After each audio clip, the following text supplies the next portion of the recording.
Setting the free body diagram on this one up, setting up the free body diagram on this one trips up some people. And so let's work through exactly what the free body diagram needs to look like. So we've got our incline.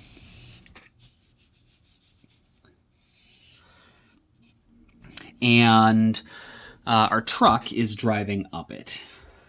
So let me draw a little truck just to make this easier to visualize. All right, and then this crate is sitting in the back of the truck. And we know that the truck is trying to accelerate up the hill. And we don't want the crate to slip backwards relative to the truck. And so if the truck is accelerating up the hill and the crate is going to stay on the truck, we know that the acceleration of the crate needs to be up the hill. The end result of any forces we put on here is the crate has to accelerate up the hill at the exact same rate as the truck in order for it to stay on the truck. Well, if the crate's going to accelerate up the hill, that means that the net force needs to be up the hill. All right, so when we draw our forces, we know we got gravity going down. And we can break that again into our x and y components. This is FGY, FGX, the entire thing is FG.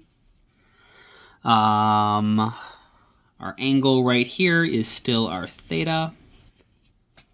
It's a little messy, but we know we have a normal force. And so, of course, the thing that keeps the crate in the truck is friction. And a lot of people want to think that because the crate is going up the hill, friction has to be downhill.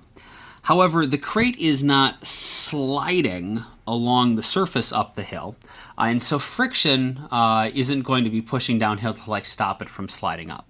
The crate's actually at rest right now on the surface of the truck, and so we're going to be dealing with static friction first of all. And static friction wants the crate to stay on the back of the truck.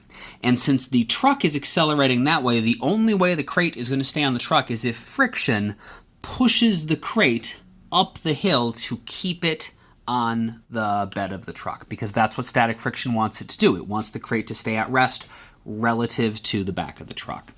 And so we need to have static friction pushing up the hill. And it needs to be pushing pretty hard because we actually need to have a net force going up the hill, and so this has to be enough to cancel out FGX with enough left to to give the acceleration that we need. And it specifically asks about the maximum acceleration that we can have. And so we want to know what the maximum net force we can have. And the reason there's going to be maximum net force is because we know static friction has a maximum value. Static friction can be anything up to a certain value. And if we want to have the maximum acceleration, we'll need the maximum force available to the maximum net force, which we'll get when we have that maximum static friction. All right, so this is what our diagram should look like. We can start filling this in. We want to solve for the acceleration. So we know the acceleration is going to be the net force over the mass. So we want to write an expression for our net force, which I probably could have done first, because that always is a step we need to do. Draw the free body diagram and write an expression for the net force. You're always going to do that. Fn and FGY cancel. So the net force up the hill is going to be the forces going up the hill. Fs, the maximum force of static friction, minus any forces going down the hill, which is just FGX. All right. So then once we find that net force, we can use that to get the acceleration if we divide by the mass. They didn't give us the mass, but once again, hopefully the mass will just sort of cancel out like it did in our question of the day. All right, so to do this, I need to know Fs max, and I need to know Fgx. Well, Fgx is just going to be Fg sine theta, and we know Fg is going to be m times g, so this should be mg sine theta. I'm not going to replace the g with 9.8.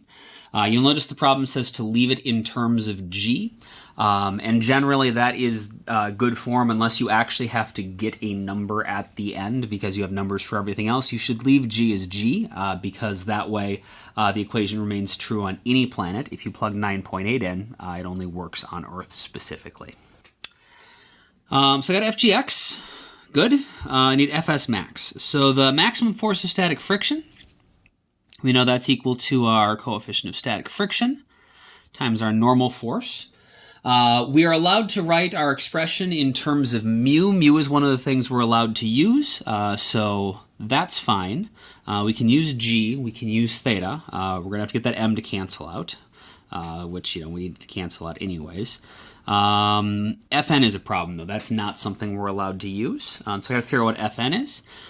Fn I know is equal to Fgy because they're going to cancel each other out. And Fgy is equal to, so it's the adjacent side, so that's going to be the hypotenuse, Fg, times the cosine of theta.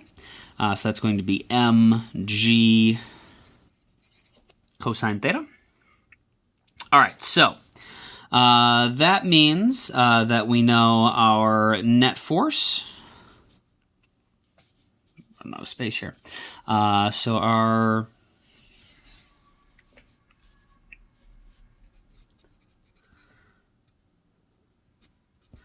is Fs max, which is mu times our normal force minus Fgx, which is mg sine theta. So mu times the normal force is Fgy minus mg sine theta. And Fgy is equal to mg cosine theta. So this would be mg cosine theta minus mg sine theta is my net force. So if I divide that by the mass, I'll get the acceleration. So I divide this by the mass, get all my m's to cancel out, and so we get g cosine theta minus g sine theta. And so we can factor the g out, and we get the acceleration is equal to g. I've lost a mu in here, I think. So it should have been mu times Fgy, so mu mg cosine theta. So yeah, I can still factor my g out, and I'm going to get g times mu cosine theta minus sine theta is my acceleration.